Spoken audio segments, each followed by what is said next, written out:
നമസ്കാരം. റിയാദ് കേന്ദ്രീകരിച്ച് പ്രവർത്തിക്കുന്ന റിഫ എന്ന സംഘടനയുടെ മൂന്നാമത് റിഫ പുരസ്കാരം അഡ്വക്കേറ്റ് ജയശങ്കറിന് സമ്മാനിച്ചിരിക്കുകയാണ്. 50,000 രൂപയും ഫലകവുമാണ് സമ്മാനം നൽകിയത്. ആലുവ പെരിയാർ ഹോട്ടലിൽ വെച്ചാണ് ഈ ചടങ്ങ് നടന്നത്.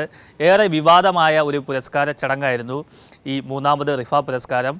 ജയശങ്കറിനെതിരെ കടുത്ത സൈബർ ആക്രമണം ഉണ്ടായതിനെ തുടർന്ന് റിയാദിൽ വെച്ച് നടത്താനിരുന്ന ചടങ്ങ് പിന്നീട് ആലുവയിലേക്ക് മാറ്റുകയായിരുന്നു.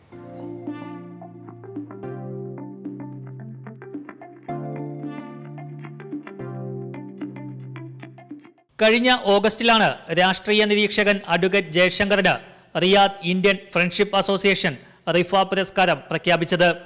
സാമൂഹിക സാംസ്കാരിക രംഗത്തെ ക്രിയാത്മക ഇടപെടലുകൾ പരിഗണിച്ച് 50,000 രൂപയും പ്രശംസാഫലവും അടങ്ങുന്ന പുരസ്കാരമാണ് പ്രഖ്യാപിച്ചത്. അവാർഡ് പ്രഖ്യാപനത്തിന് പിന്നാലെ ഒരു വിഭാഗം മതമൗലികവാദികളുടെ രൂക്ഷമായ സൈബർ ആക്രമണമാണ് ഉണ്ടായത്. ജയശങ്കർ സൗദി വിരോധിയാണെന്ന് പറഞ്ഞുകൊണ്ടാണ് ഇക്കൂട്ടർ രംഗത്ത് വന്നത്. ജയശങ്കറിനെ ആക്രമിക്കണമെന്നും ജയിലിൽ അടയ്ക്കണമെന്നും ആഹ്വാനങ്ങളുണ്ടായി. ഇതോടെയാണ് പരിപാടി ഉപേക്ഷിച്ചതായി സംഘാടകർ അറിയിച്ചത്. പിന്നീട് നാട്ടിലെത്തിയ അദ്ദേഹത്തിന് പുരസ്കാരം സമ്മാനിക്കുവാൻ തീരുമാനിച്ചു. ഇതിന്റെ ഭാഗമായാണ് അവാർഡ് ദാന ചടങ്ങ് ആലുവ പെരിയാർ ഹോട്ടലിൽ നടന്നത്.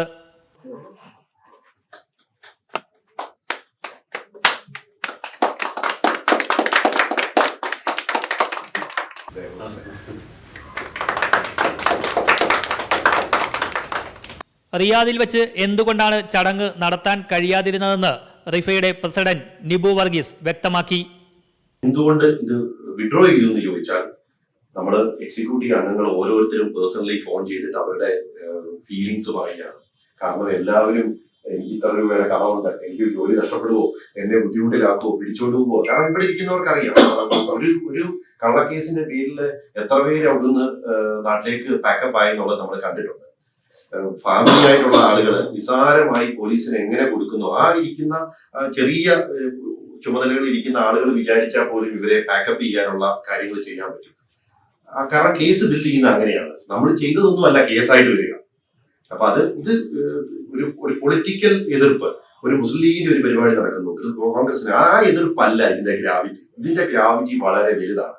കാരണം പലസ്തീൻ വിഷയത്തിൽ സാർ എന്താണ് നിലപാടെടുക്കുന്നത് നമുക്ക് കണ്ടിട്ടുണ്ട്. എത്ര അഭിപ്രായങ്ങൾ ഇന്ന് രാഷ്ട്രീയത്തിൽ ആരാണ് പലസ്തീൻ വിഷയത്തിൽ ഒരു അഭിപ്രായം പറഞ്ഞിരുന്നത്?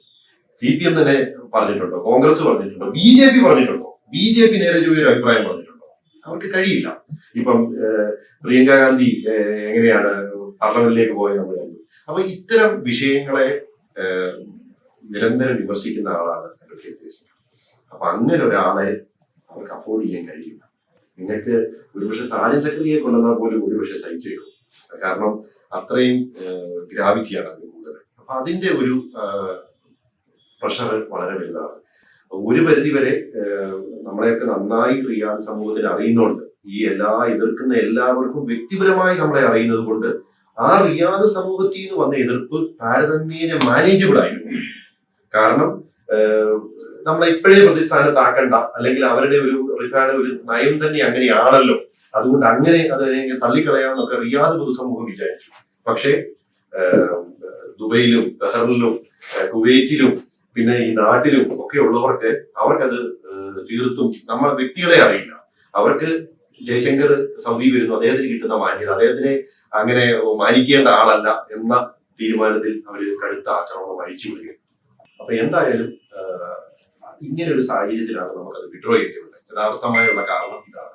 പിന്നെ ഇത് അങ്ങനെ നടക്കാഞ്ഞത് കൊണ്ട് വിജയമായിരുന്നോ പരാജയമായിരുന്നോ എന്ന് ചോദിച്ചാൽ ഞാൻ 100% വിശ്വസിക്കുന്നു ഇതായിരുന്നു ഉദ്ദേശിച്ചത്. ഇത് തന്നെയായിരുന്നു ഉദ്ദേശിച്ചത്. അതായത് നമുക്കൊരു ഉണ്ട്. നമ്മളിപ്പം ഈ പരിപാടിയിലൂടെ റിഫ ഇങ്ങനെ ഒരു അവാർഡ് പ്രഖ്യാപിക്കുമ്പോൾ തന്നെ നമ്മളുടെ നയം വ്യക്തമാക്കിയിരിക്കുകയാണ്. നമ്മളിത് അദ്ദേഹത്തിനെ സൗദിയിലേക്ക് കൊണ്ടുവന്ന കാല് വെട്ടും കൈ വെട്ടും തല വെട്ടും എന്ന് പറഞ്ഞാൽ കൊണ്ടിരുന്നില്ല. ഇപ്പൊ നമ്മളാരും റോഡ് കുറിച്ച് കിടക്കുമ്പോൾ എടുത്ത് ചാടുന്നില്ലല്ലോ. കൊല്ലാമെന്ന് പറഞ്ഞാൽ നമ്മൾ അതിലേക്ക് കൊല്ലാമെന്ന് പറയുന്നതിന്റെ മുന്നിലേക്ക് പോകുന്നില്ലല്ലോ. അത് സ്വാഭാവിക പ്രക്രിയ മാത്രമാണ്. പക്ഷെ എന്റെ നയം ഇതാണ്, ഞങ്ങളുടെ സംഘടനയുടെ നയം ഇതാണ്, ഞങ്ങൾ ചിന്തിക്കുന്നത് ഈ രൂപത്തിലാണ്, ഞങ്ങൾക്ക് നിങ്ങളെക്കാൾ വ്യത്യസ്തമായ ഒരു അഭിപ്രായമുണ്ട്. ഇതാണല്ലോ ഇവിടുത്തെ പ്രസക്തമായ കാര്യം. കൃത്യമായി റിയാദിലും നമ്മളെ കേൾക്കുന്നവർക്കും എല്ലാവരുടെയും മുന്നിൽ ഞങ്ങൾക്ക് നിങ്ങൾ പറയുന്നതിൽ നിന്നും വ്യത്യസ്തമായ ഒരു ആശയം പങ്കുവയ്ക്കാറുണ്ട്. ഞങ്ങൾക്കൊരു നയമുണ്ട്, നിങ്ങൾ പറയുന്നതിൽ നിന്ന് അത് വ്യത്യസ്തമാണ്. അത് പറയാൻ നമുക്ക് സാധിച്ചു. അത് തന്നെയാണ് ഈ പരിപാടിയുടെ വിജയം. അപ്പോൾ സ്വാഭാവികമാണ്. നമുക്കൊരു അവാർഡ് പ്രഖ്യാപിച്ചു, നമുക്കത് നൽകേണ്ടതുണ്ട്. നമുക്ക് ഭീരുക്കളായിട്ട് അത് നൽകാതിരിക്കാൻ കഴിയില്ല. നമ്മൾ അദ്ദേഹത്തോട് ഏറ്റ കമ്മിറ്റ്മെന്റ്, സംഘടനയുടെ കമ്മിറ്റ്മെന്റ്, ഇതെല്ലാം പൂർത്തീകരിക്കേണ്ടതുണ്ട്. അപ്പോൾ അതിന്റെ ഒരു പൂർത്തീകരണമാണ് ഇന്നിവിടെ നടക്കാൻ പോകുന്നത്. അതേസമയം അവാർഡ് നൽകാൻ തീരുമാനിച്ചപ്പോൾ തന്നെ അത് തനിക്ക് ലഭിക്കാൻ ഒട്ടും സാധ്യതയില്ലെന്ന് മുൻകൂട്ടി കണ്ടിരുന്നതായി അഡ്വക്കേറ്റ് ജയശങ്കർ ചടങ്ങിൽ പറഞ്ഞു. പക്ഷെ ഡിബു ഇത് പറഞ്ഞപ്പോൾ ഞാൻ സമ്മതിച്ചെന്ന് വെച്ചാൽ ഇത് മേടിക്കേണ്ടതില്ല എന്നുള്ള എനിക്ക് ഉറപ്പായി. നല്ല ഉറപ്പ് എനിക്ക് അന്നേ ഉണ്ട്. അതുകൊണ്ട് പുള്ളി അവാർഡ് പ്രഖ്യാപിക്കുന്ന സമയത്ത് എനിക്കറിയാം. പിന്നെ പ്രസിഡന്റ് രാജിവെച്ചപ്പോൾ എനിക്കൊരു അനുഭവം തോന്നിയില്ല, യാതൊരു അനുഭവം തോന്നിയില്ല. ഇത് ദിവസം ചെല്ലുന്നതോറും പുള്ളി എനിക്ക് എയർ ടിക്കറ്റ് അയച്ചു തരുന്നു, അത് തീയതി തീരുമാനിക്കുന്നത് എല്ലാം ചെയ്യുമ്പോഴും എനിക്കറിയാം അന്ന് പോകേണ്ടതില്ല, ഞാൻ ഏതാണ്ട് ആ ദിവസങ്ങളിൽ ചെയ്യേണ്ട ജോലികളിൽ നിന്നതാണ് എന്ന് കണക്കാക്കി വെച്ചിട്ടുണ്ട്. നമ്മൾ പ്രവർത്തനം മിക്കവാറും കാലണ്ടർമലാണ്. കക്ഷികൾക്ക് ആ ദിവസം ഞാൻ വരാൻ പറഞ്ഞ സമയം കൊടുത്തിരുന്നില്ല. എങ്കിൽ പോലും ഈ ദിവസം നമ്മൾ ഓഫീസിൽ നിന്ന് ചെയ്യേണ്ട ജോലി എന്താണ്, അപ്പോൾ കുഴപ്പം പിടിച്ച ചില കേസുകൾ ഇങ്ങനെയുള്ള ദിവസങ്ങളിലേക്ക് മാറ്റും. അപ്പോൾ അത് ഇന്ന വർക്ക് ഇന്ന സമയത്ത് ചെയ്യണമെന്ന് വരെ ഞാൻ ഏതാണ്ട് തീരുമാനിച്ചിരുന്നു. അതുപോലെയൊക്കെ തന്നെ സംഭവിച്ചു. പക്ഷെ അവസാന ഘട്ടമായപ്പോഴത്തേക്കും ഞാൻ ഇവരോട് പറഞ്ഞു, ഇത് നിങ്ങൾ വിചാരിക്കുന്ന പോലത്തെ കാര്യമല്ല, ഇത് വലിയ കുഴപ്പത്തിലേക്ക് ചെയ്യും. അപ്പോൾ ഏതാണ്ട് നമ്മൾ ഊഹിച്ചു. പക്ഷേ എനിക്ക് ഒറ്റക്കൊരു അവസരത്തിൽ തെറ്റുപറ്റും. പുള്ളി നാട്ടിൽ വരുമ്പോൾ ഈ അവാർഡ് എനിക്ക് തരുത്തിയാൽ പറ്റില്ല, ഞാനത് മറന്നു വരും. കഴിഞ്ഞ ദിവസം പുള്ളി ഒരു മെസ്സേജ് ആണ് പെട്ടെന്ന്, അതിനിടയ്ക്ക് പുള്ളി പ്രൊഫൈൽ പിക്ചർ മാറ്റി. ഇത് ആരാണെന്ന് എനിക്ക് പെട്ടെന്ന് മനസ്സിലായി. ഞാൻ പേര് ബൈ നെയിം സേവ് ചെയ്തത്. പെട്ടെന്ന് ഇത് ആരാന്ന് നോക്കി മുകളിലേക്ക് നോക്കിയപ്പോഴാണ് ലിബു ആണെന്ന് മനസ്സിലായത്. അപ്പൊ അതുകൊണ്ടാണ് ഇപ്പൊ ഇത് നമുക്ക് ഇവിടെ വീണ്ടും കണ്ടുമുട്ടേണ്ടി വന്നത്. ഏതായാലും ഇവിടെ വരാൻ കഴിഞ്ഞാൽ സന്തോഷിക്കുന്നു.